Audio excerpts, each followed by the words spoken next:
Halo, sahabat-sahabat sehat, sahabat-sahabat termus, dimanapun Anda berada, semoga selalu diberikan kesehatan. Jumpa lagi dengan saya, Dr. Mus. Pada kesempatan kali ini, kita akan membahas mengenai gangguan tidur atau biasa dikenal dengan insomnia. Mungkin teman-teman di rumah pernah mengalami gangguan tidur. Gangguan tidur seperti sulit tidur, susah tidur, atau kebangun tengah malam tidak bisa tidur lagi, maupun bisa tidur lagi sampai pagi hari. Mungkin itu bisa disebut dengan insomnia. Tetapi teman-teman juga harus tahu apa sih yang dimaksud dengan insomnia. Jadi yang dimaksud dengan insomnia, jika 3 kali dalam seminggu, minimal 1 bulan, teman-teman sekalian tidak bisa tidur atau sulit tidur. Itu yang dinamakan dengan insomnia. Lalu, kalau misalnya tidak bisa tidurnya hanya 1 malam saja, apakah dimaksud dengan insomnia? Bukan ya teman-teman. Jadi kalau misalnya tidak bisa tidurnya hanya terjadi 1 malam saja, itu bukan insomnia. Karena insomnia yang saya sebutkan tadi ialah 3 kali dalam seminggu, minimal 1 bulan, teman-teman sekalian tidak bisa tidur. Itu yang dinamakan dengan insomnia. Lalu apa sih yang terjadi pada orang insomnia?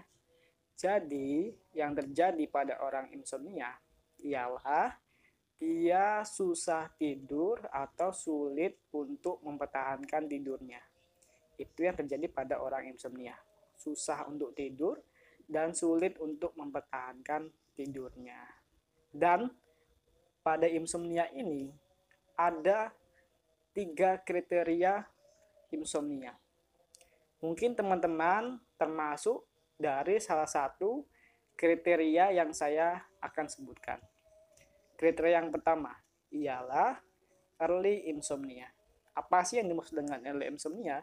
Early insomnia ialah sulit untuk memulai tidur. Contohnya, teman-teman sudah berada di tempat tidur jam 9 malam. Ingin memulai tidur. Tetapi teman-teman sekalian bisa tidurnya malah di jam 11 atau jam 12 malam. Itu yang dinamakan dengan early insomnia atau sulit untuk memulai tidur. Lalu kriteria yang kedua ialah middle insomnia. Apa sih yang dimaksud dengan middle insomnia? Jadi yang dimaksud dengan middle insomnia ialah dia sudah tidur dan kebangun tengah malam, tetapi masih bisa tidur lagi. Itu yang dinamakan dengan middle insomnia. Contohnya, teman-teman sudah tidur jam 9 malam, tetapi kebangun jam 12 malam. Tetapi teman-teman sekalian masih bisa tidur sampai pagi hari. Itu yang dinamakan dengan middle insomnia.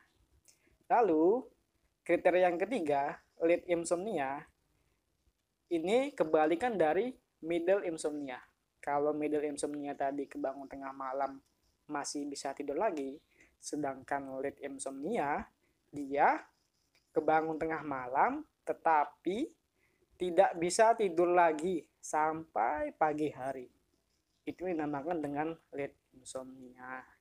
Nah, jika teman-teman sekalian mengalami apa yang sudah saya sebutkan tadi dari 3 kriteria itu, mungkin teman-teman sedang mengalami insomnia. Tapi tenang ya teman-teman, Dr. Mus punya tips-tipsnya untuk mengatasi itu semua. Tips yang pertama ialah pastikan waktu tidur teman-teman sekalian atau jadwal tidur teman-teman sekalian tidak berubah-ubah. Contohnya, teman-teman biasa tidur jam 9 malam. Untuk malam selanjutnya, teman-teman harus tidur di jam 9 malam juga. Sampai seterusnya. Itu ya teman-teman. Tips yang kedua, jangan berolahraga atau minum kopi 1 jam sebelum tidur. Itu tips yang kedua. Tips yang ketiga, relaksasi sebelum tidur. Maksudnya gimana ya dok, relaksasi sebelum tidur? Jadi relaksasi sebelum tidur itu, sebelum tidur menggunakan aromaterapi atau wangi-wangian. Lalu sebelum tidur bisa mematikan lampu. Lalu sebelum tidur ingin mandi dengan air hangat. Itu yang dinamakan dengan relaksasi sebelum tidur.